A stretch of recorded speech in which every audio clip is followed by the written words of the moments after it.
Today is the 25th of January. It is 6:36 p.m. I do have a little bit of an update.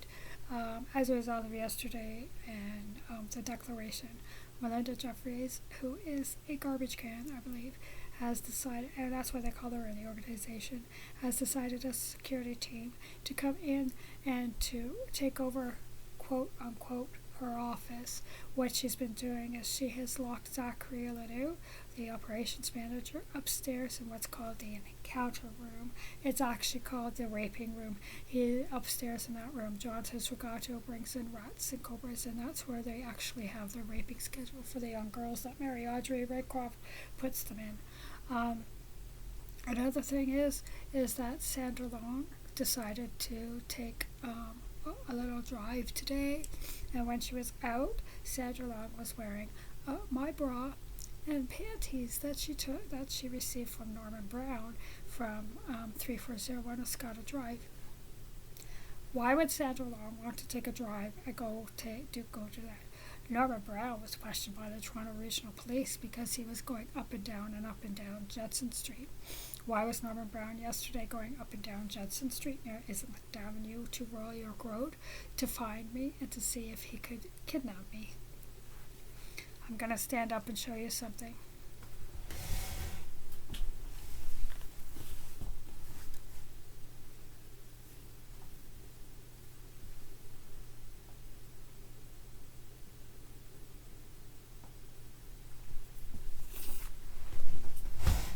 Now, if you could see that, you probably can't see because of the filter. There's a bruise right here too. And I'm not going to take off my pants, unfortunately. There's bruises on my knees. That's as a result of Norman Brown when he saw me at Long Branch. And Jonas Rogato. What Jonas Rogato has done when he has been following me. And I have a picture of him following me when I was at the Biblical Library. Those are snake bites. So for any lawyer or for any police officer, for anybody who doesn't believe me, those are as a result of Jonas Rogato coming up to me and throwing a snake at me. Those are also a result of Norman Brown, who has been trying to see that's a bruise, that's a fingerprint bruise, trying to grab my shoulder, putting his hand on my shoulder at Long Branch when I was on the way to a Connect hearing. I do like to say that as Melinda Jeffries was trying to take over her office, what she did is she stripped two girls naked, and they were the two little girls that were named Lara and Jasmine. She stripped them naked. She put a rope around Lara as if to lynch her. I'm going to get a little piece of paper here. And I'm just going to draw it. Please excuse my drawing. Those are rather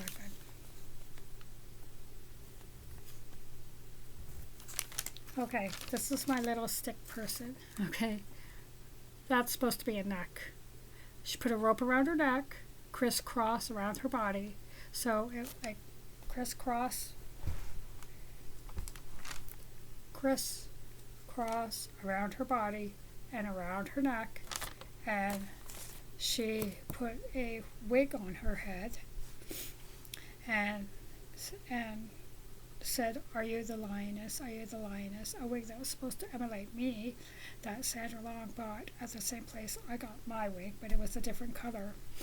And then Jasmine was actually stripped naked, and she was raped by Norman Brown in the office. Murray Smith allows this to happen.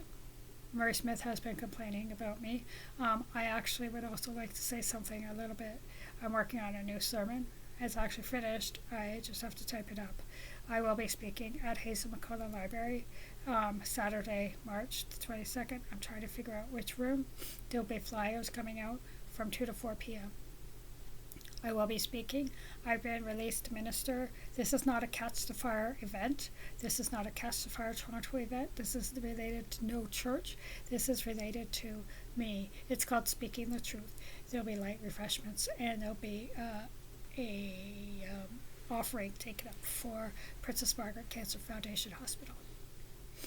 And if you prefer, you can go on line and do it there, but whatever you would like to do, that's up to you. Also, I will be accepting perishable items for the Daily Bread Food Bank. I will be volunteering there, and I will be accepting non-perishable items for the Daily Bread Food Bank. Again, there will be flyers posted, and I hope it can accommodate 60 people. So let's get 60 people out there. I'm also looking for a lawyer. And like I said yesterday, it's even more imperative that Catch the Fire Toronto goes down in flames. Big time.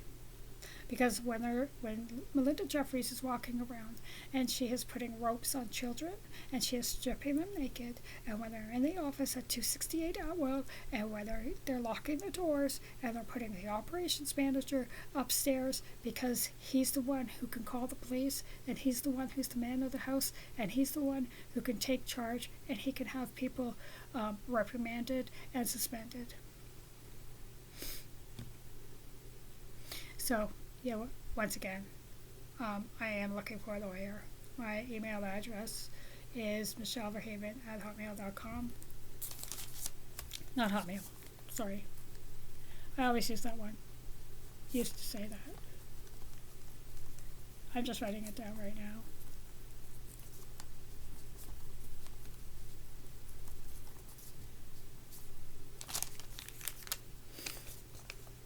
You see? That's my email address that I use. michelleverhaven587@gmail.com. So, yeah, once again, I would like to state that I'm safe. Melinda Jeffries wants to reopen and rewrite a new declaration along with Norman Brown and Jonatos, Rogato, and Sandra Long. And what they want to do is they want to have me annihilated permanently. Annihilated, if you don't know what the definition is, they want to have me killed. Melinda Jeffries has admitted. So has Sandra Long. And so has Jonatos, Rogato. He doesn't say much because he just goes along with what everybody says. So, yeah, and that's what's going on today. And I hope that everyone will listen and understand that when Norman Brown and Murray Smith calls Hazel McCullough Library to have any kind of permit rescinded or not given out because Murray Smith and Norman Brown thinks I'm dealing methadone, I'll be speaking about being a drug addict, I'm a liar. Well, what it is it's a sermon. That's what it is. And a PowerPoint to go with it. And it is not Catch the Fire related. At all. Why? Because in order to be a Catch the Fire leader and be a woman at Catch the Fire Toronto, or to be a Catch the Fire leader, you have to be, and be a leader, you have in Toronto, you have to be have a raping schedule, and you have to be, as Murray says, he can exercise his right to leadership. What that is taking you into a room, not even a hotel room, and having sex with you. And that's what any and all men do to other women, leaders, and staff at Catch Fire Toronto. So this is not related to Catch Fire Toronto. I get to say my sermon, I get to answer questions, and I don't have to be raped. Thank you.